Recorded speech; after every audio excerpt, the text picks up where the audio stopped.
जी बिस्मिल्लाहिर्रहमानिर्रहीम। अस्सलाम वालेकुम students. I am engineer Shahdev Akram और आज बेटा हम चैप्टर नंबर 6 का लेक्चर नंबर 7 स्टार्ट करें। आज का जो हमारा टॉपिक है वो है जी कोवेलेंट बॉन्ड। प्रीवियस लेक्चर में हमने आयनिक बॉन्ड के बारे में पढ़ा था। आयनिक बॉन्ड में इलेक्ट्रॉन कंप्लीट ट्रांसफ़र हो जाता है। एक एटम इलेक्ट्रॉन लूज़ करता है, दूसरा उसको गेन कर लेता है, तो उनके दरमियान जो है वो बॉन्ड बन जाता है। कोवेलेंट बॉन्ड में ऐसा नहीं होता।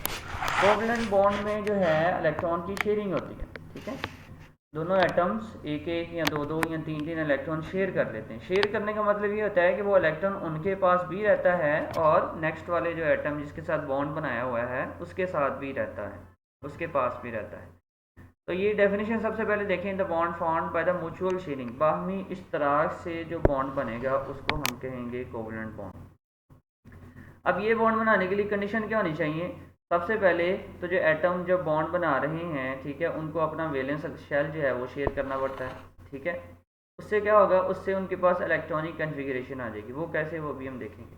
एंड नंबर 2, उनके दरमियान इलेक्ट्रोनेगेटिविटी डिफरेंस 1.7 से कम होना चाहिए। हमने कल पढ़ा था ये बात कि अगर 1.7 से ज़्यादा होगा तो कोवेलेंट जो आयनिक बॉन्ड है उसकी परसेंटेज जो है वो ज़्यादा होगी। मिसाल के तौर पे हाइड्रोजन के पास होता है एक इलेक्ट्रॉन, तो वो दोनों हाइड्रोजन क्या करेंगे, एक एक इलेक्ट्रॉन आपस में शेयर करेंगे, तो उनके दरमियान ये कोवेलेंट बॉन्ड बन जाएगा। अब दोनों हाइड्रोजन एटम के पास जो हैं दो दो इलेक्ट्रॉन हम कंसीडर कर सकते हैं। दो इलेक्ट्रॉन हीलियम के अंदर होते हैं जो कि नोबल गैस है, तो इस तरह से इनके पास नोबल गैस इलेक्ट्रॉनिक कन्फिगरेशन आ जाती है। ये देखें यार, इसके पास है एक इलेक्ट्रॉन, इसके पास है एक इलेक्ट्रॉन, ये दोनों आपस में इन्होंने शेयर कर लिया अपना वैलेंस शेल, तो दोनों के पास अब दो दो इलेक्ट्रॉन हो गए। अब इसकी टाइप्स की अगर बात करें तो पहली टाइप है इसकी based upon number of electrons being shared, कि कितने इलेक्ट्रॉन शेयर हो रहे हैं। ठीक है, अगर तो दोनों एटम्स एक एक इलेक्ट्रॉन शेयर कर रहे हैं तो उसको कहेंगे सिंगल कोवेलेंट बॉन्ड। ठीक है, ये जैसे क्लोरीन है, तो क्लोरीन के आखिर में होते हैं 7 इलेक्ट्रॉन, उसको एक और चाहिए होता है। तो दोनों क्लोरीन क्या करते हैं, दोनों क्लोरीन एटम आएंगे और वो आप एक एक इलेक्ट्रॉन अपना शेयर कर लेंगे, तो दोनों के पास क्या हो जाएंगे, 8 इलेक्ट्रॉन हो जाएंगे और दोनों की इलेक्ट्रॉनिक कन्फिग्रेशन नियॉन जैसी बन जाएगी।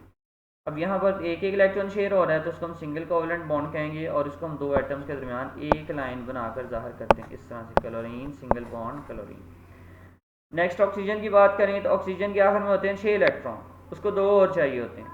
ठीक है जी, तो 2 इलेक्ट्रॉन और चाहिए होते हैं, तो दोनों ऑक्सीजन क्या करेंगे, अपने दो दो इलेक्ट्रॉन शेयर करेंगे। यहाँ पे ये एक बॉन्ड बनेगा और ये दूसरा बॉन्ड बनेगा, तो आपको ये नीचे नज़र आ रहा है कि ऑक्सीजन के दरमियान डबल बॉन्ड होता है।